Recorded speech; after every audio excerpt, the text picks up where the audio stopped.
Pay close attention to what is actually happening at the Strait of Hormuz, because the story being told in most headlines is missing the most important part. Yes, there are Marines. Yes, there are missiles.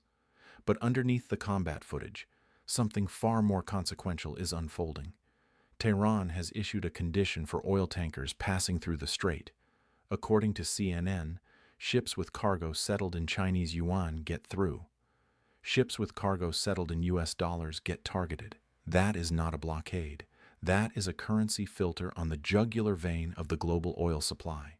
Right now, as you watch this, the U.S. has 2,500 Marines aboard the USS Tripoli trying to force that waterway back open. 20% of everything the world burns in a day moves through that corridor. And whether your country can access it may now come down to one thing: which currency is on your invoice? The petrodollar, the financial backbone of American global dominance since 1974, is not under pressure anymore. It is being dismantled, in real time, at a shipping lane. I dig into the data patterns underneath geopolitical events. Here is what the Hormuz story is actually about. Forget the military picture for a moment. Look at what is happening economically on the water. Since Operation Epic Fury launched on February 28th, Iran has moved 11.3 million barrels of crude through the strait. 7 million of those barrels went straight to China. Every single barrel cleared in Yuan. Not $1 changed hands across the entire transaction chain. Not one. That is not a side effect of the conflict. That is the point of the conflict. The Strait of Hormuz on a normal day pushes 15 million barrels of crude and 5 million barrels of other petroleum products through its narrow passage.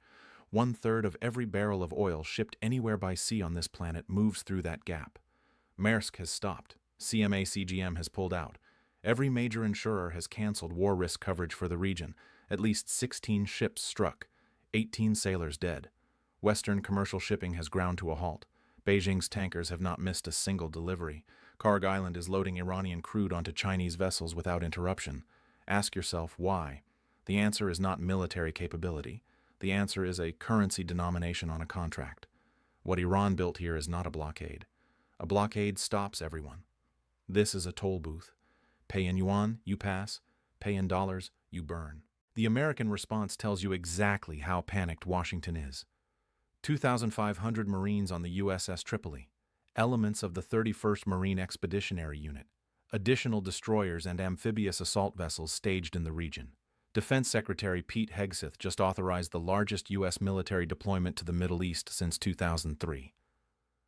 The last time America sent this many troops to this region, it invaded a country. Treasury Secretary Scott Bessent went on camera and put a number on the damage. $11 billion stripped from the U.S. economy already. That is the figure Washington is willing to say publicly. The real tally is almost certainly higher. Bloomberg confirmed today that U.S. forces have already struck Iran's Karg Island, the terminal handling a massive portion of Iran's entire export capacity. The AP reports the war is now in its third week, with Tehran threatening non-American assets in the UAE. Zero Hedge is reporting the supreme leader has been wounded. Washington just posted a $10 million bounty on Mojtaba Khamenei. Iranian-affiliated hackers have hit Stryker, a major U.S. medical technology company. The cyber front is open. The escalation is accelerating on every axis simultaneously. And through every single day of that escalation, the Yuan pipeline at Hormuz has not stopped. Not for 1 hour. Now here's the piece almost nobody is reporting. Before the U.S. can even attempt to escort commercial shipping through the strait, Hegseth confirmed that American forces first need to destroy Iran's coastal missile batteries. Energy Secretary Chris Wright said publicly that naval protection for commercial tankers is not operationally possible before the end of March at the earliest. Iran has already seeded mines across the passage, the same playbook from the 1980s tanker war.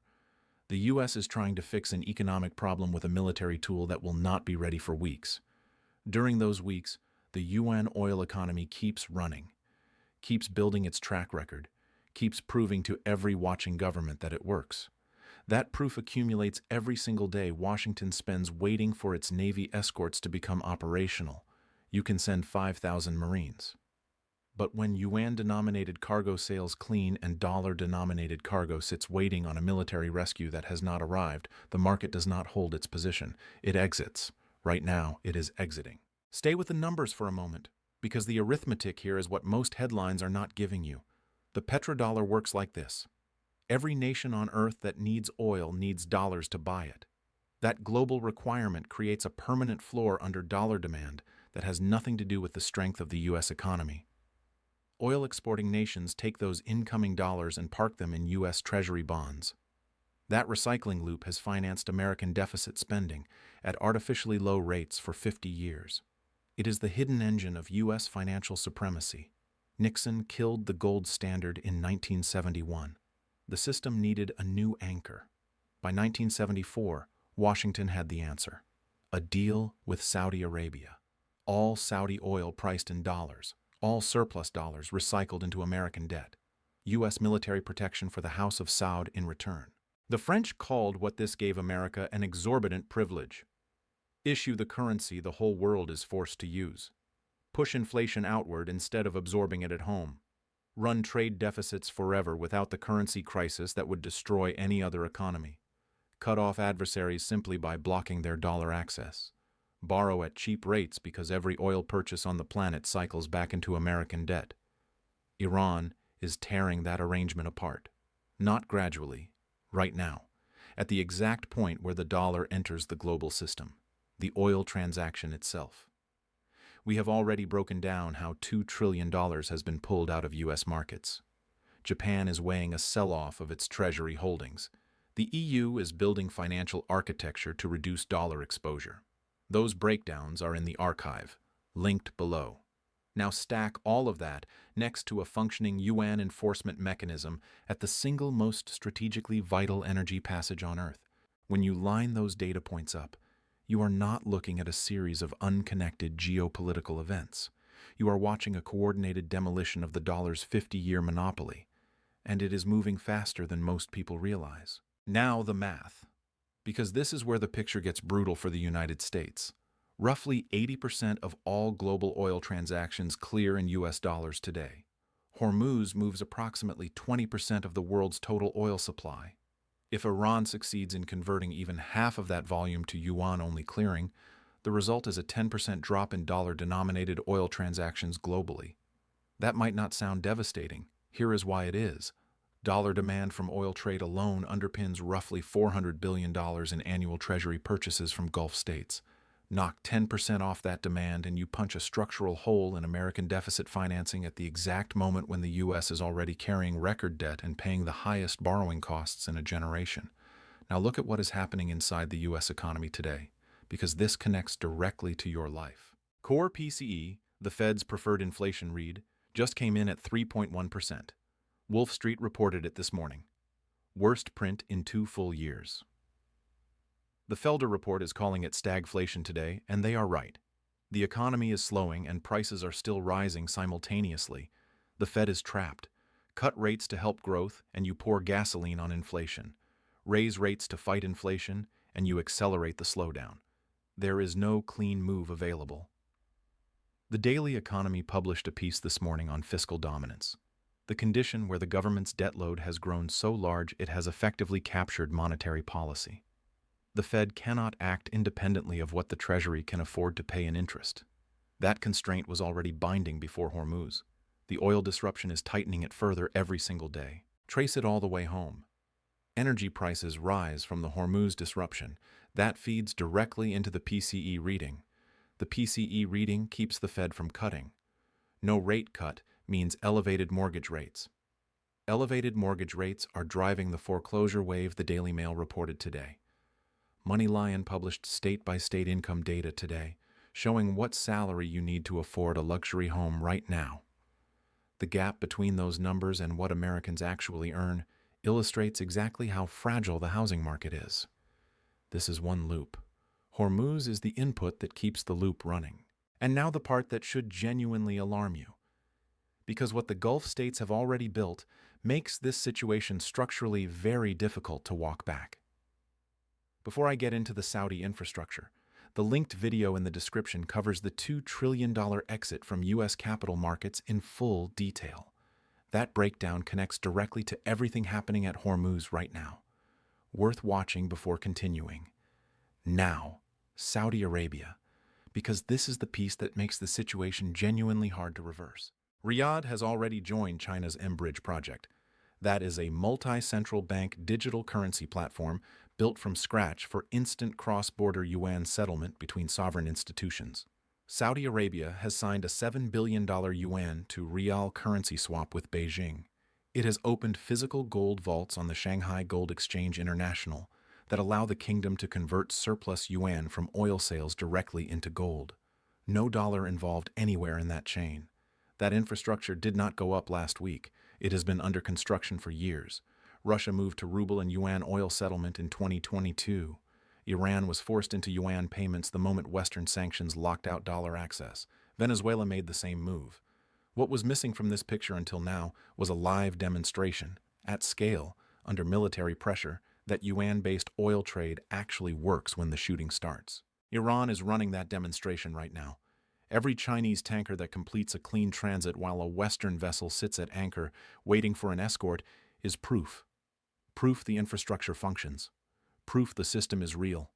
And that proof is being transmitted in real time to every oil exporter on Earth who has been watching and waiting for exactly this moment. Once you understand what that demonstration is worth to a Saudi finance minister sitting on a mBridge account and a Shanghai gold vault, the trajectory becomes clear. A global oil market split in two. Yuan-denominated trade moves freely. Dollar-denominated trade pays in risk premiums and military escort costs until the economics collapse. The market follows the cost curve. Right now, the cost curve points one way. The International Energy Agency just released 400 million barrels from strategic reserves, the largest single release in the history of the institution. Their goal is to hold prices together while the strait stays contested. Think about what that number means. The global body responsible for energy security just deployed its biggest weapon. That is not a routine measure. That is an emergency response to a structural crisis. But here is the problem. Reserves run out. The mBridge platform does not. The Yuan vaults in Shanghai do not close when a ceasefire gets signed. The swap lines between Riyadh and Beijing do not expire. The 7 million barrels of Yuan settled oil already delivered to China do not disappear from the ledger. Every barrel that cleared in Yuan is a brick in a new financial architecture, and that architecture is being built while the U.S. is still trying to get its Navy escorts ready. Gold is telling you exactly what it thinks about all of this. Shift Gold today connects the war, the oil disruption, and the inflation trajectory into one setup for hard assets. Gold producers are posting strong Q4 fundamentals. Bitcoin spot ETFs have recorded 5 consecutive days of inflows. 321 Gold is calling gold equities across the board buys today. Real Investment Advice is running deep analysis on crude oil volatility and market impact right now. Capital is moving away from dollar-denominated paper and toward things that hold value when the dollar loses ground. The market always leads the institutions. The market is already voting. The housing picture makes the domestic damage concrete. The Daily Mail is reporting today on what analysts are calling a foreclosure tsunami as American homeowners crack under sustained cost pressure. MoneyLion shows you the income required to afford a luxury home in every state, and the numbers are disconnected from median wages by a margin that shows just how close to the edge this market already sits. Core PCE at 3.1% means the rate relief that would ease that pressure is not coming. The Hormuz disruption is a significant reason why. Here is the trap Washington is standing in, and there is no clean exit. 2 options. Accept yuan-denominated transit through the Strait of Hormuz, or fight to restore dollar-denominated transit by military force. Option 1 is the most significant financial concession in American history. It tells the entire world that yuan is a legitimate reserve currency for energy settlement, that the 1974 framework is optional, and that the petrodollar era is openly ending. Option 2 means a sustained military campaign, billions spent, American service members dying, to defend a financial architecture that is already being pressured from Tokyo, Brussels, Riyadh, and Moscow all at once. Neither option ends well. And Tehran does not need to win a war to get what it is after. Iran only needs to sustain conditions in which dollar-based oil transit is dangerous enough, expensive enough, and unreliable enough that buyers and sellers rationally move to Yuan alternatives. That threshold may already be behind us. Insurance is an actuarial decision, not a political one. Those cancellations do not reverse on a diplomat's handshake. Shipping suspensions take months to unwind even after the fighting stops. The commercial logic of Yuan's settlement at Hormuz does not require the conflict to continue forever. It only needed to prove itself once at scale. That proof is now complete. Trump told reporters today, per Mishtalk, that the war ends when he feels it in his bones. 13 American service members are already dead. The publicly acknowledged economic damage stands at $11 billion. The Shift Sovereign newsletter today called the European response to this situation the most expensive science lesson in modern history. The lesson: structural dependencies do not disappear because you choose not to look at them. The bill arrives anyway. The U.S. is paying its version of that bill right now. Pull back for a moment and look at the full picture, because Hormuz is the loudest alarm going off right now. It is not the only one. The daily economy ran two major pieces today: the end of Pax Americana, and how the Federal Reserve helped engineer its own capture by fiscal dominance. Both pieces land at the same conclusion. The financial order America built at Bretton Woods in 1944 and reinforced with the Saudi deal in 1974 is under simultaneous attack from every direction. And Hormuz is not a separate emergency. It is where all of that accumulated pressure becomes impossible to ignore. Pax Americana ran on 3 engines: military dominance credible enough to deter any challenger, dollar reserve status enabling cheap American borrowing, and oil priced in dollars creating permanent global demand for the currency. All 3 engines are failing simultaneously. The military cannot protect commercial shipping through the planet's most critical oil passage. The Fed has lost effective independence to the debt load. Dollar oil pricing is being physically removed at Carg Island. Of Two Minds today published a piece called "This Polycrisis is Unique." It is right. This is not one crisis with side effects. It is multiple structural failures arriving in the same window, each one amplifying every other. Stagflation makes the debt more expensive. Expensive debt constrains the Fed. A constrained Fed cannot address oil-driven inflation. Oil-driven inflation feeds the foreclosure wave. The foreclosure wave hits consumer spending. The consumer slowdown deepens the stagflation. The loop feeds itself. Hormuz sits at the top of that loop, pouring fuel in. Alt Market today asks directly, which of the war-driven threats to the U.S. economy are actually real? The data gives back a clear answer: most of them.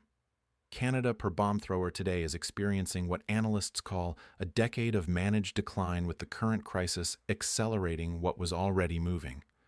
The pattern of institutions eroding faster than observers expect once stress crosses a threshold is showing up in multiple economies at once. What comes next from here is not hard to read. The military campaign against Iran's coastal missile systems will eventually succeed. That stabilizes the waterway for Western shipping. But it does not close the M-Bridge platform. It does not drain the gold vaults in Shanghai. It does not unwind the swap lines between Riyadh and Beijing. It does not erase 7 million barrels of Yuan settled precedent already delivered to China. The Yuan oil economy does not need the conflict to continue. It only needed the conflict to prove it could survive one. That proof is done. The questions from this point are about pace.